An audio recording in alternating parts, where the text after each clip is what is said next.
अरहंताणम नमो अरहंताणम नमो अरहंताणम। ज्योतिपुंज गुरुदेव, ज्योति की साधना करने वाले साधक। मनुष्य मुक्त हो सकता है, यह दर्शन काम के परिष्कार का दर्शन है।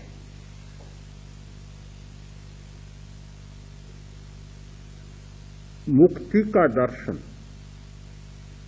एक अद्भुत दर्शन है। दो धाराएं रही चिंतन की। कुछ दार्शनिकों ने स्वीकार किया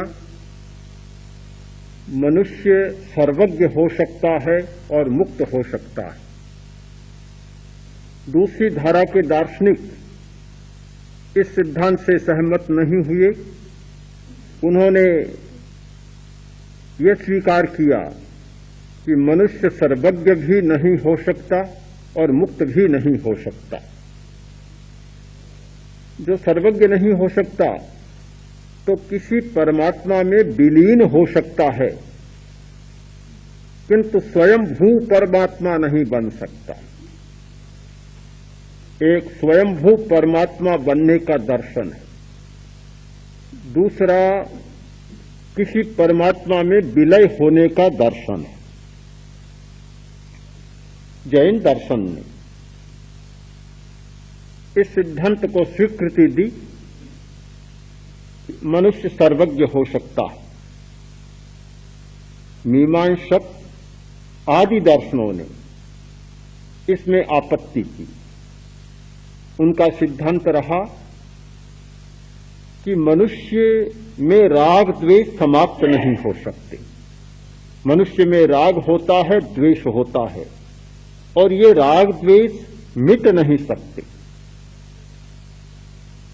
साधना करने पर भी, अभ्यास और प्रयत्न करने पर भी राग द्वेष का विलय देखा नहीं जा रहा है।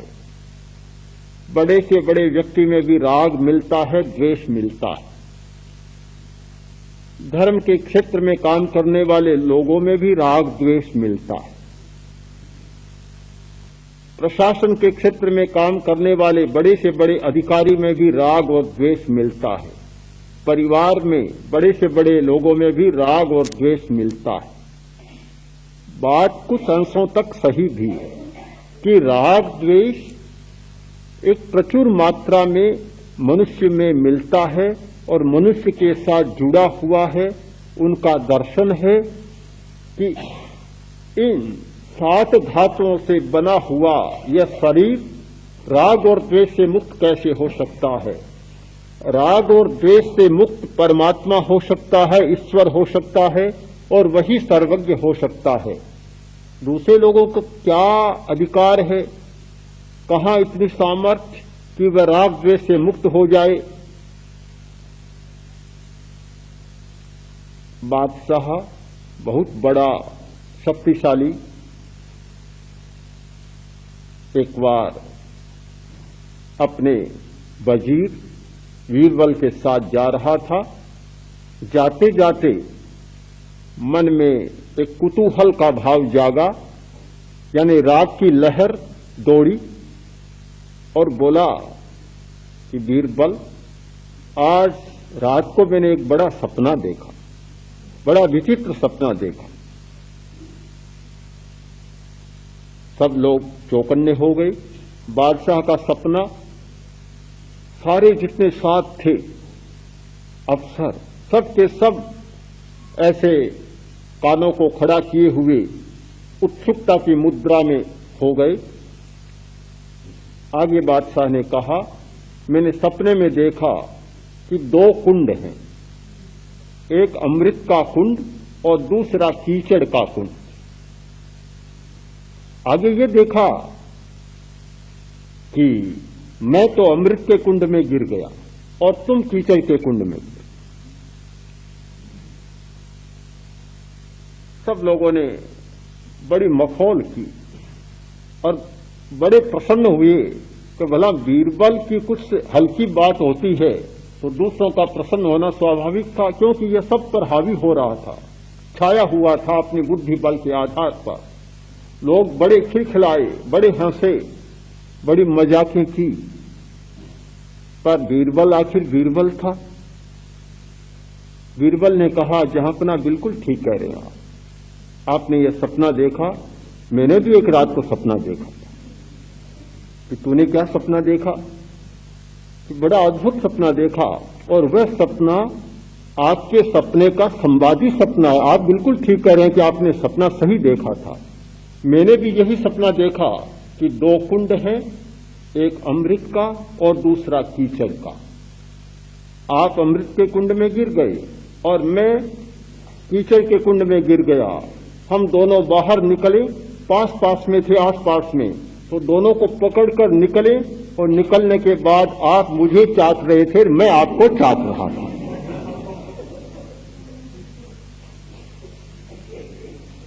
यह राग और द्वेष की तरंगे इतनी विचित्र होती है कि बड़े से बड़े आदमी भी उलझ जाते हैं।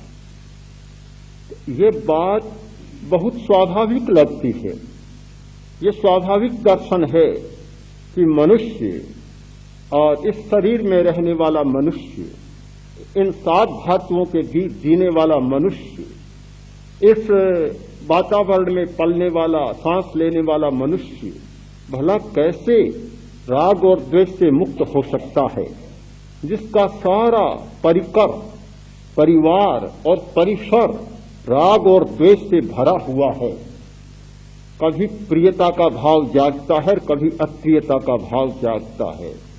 इन प्रियता और अप्रियता की ऊर्मियों से खेलने वाला आदमी कैसे वीतराग और कैसे सर्वज्ञ हो सकता है? जब वीतराग नहीं हो सकता तो फिर सर्वज्ञ नहीं हो सकता, और सर्वज्ञ नहीं हो सकता तो स्वयंभू परमात्मा नहीं बन सकता। ये बात बहुत साफ साफ ऐसी लगती है, किंतु कुछ दार्शनिकों ने यह स्वीकार किया कि आदमी सर्वज्ञ बन सकता है। क्यों बन सकता है? कि मनुष्य की शक्ति की कोई सीमा नहीं।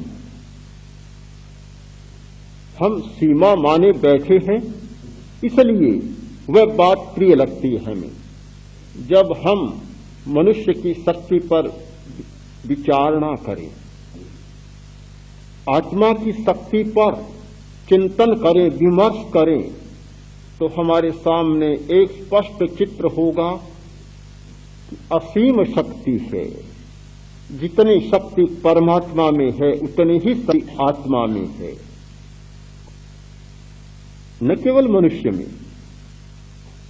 किंतु दार्शनिक स्वीकृति यह है कि हर परमाणु में अनंत शक्ति, उद्गल है, जड़ है, चेतना नहीं है।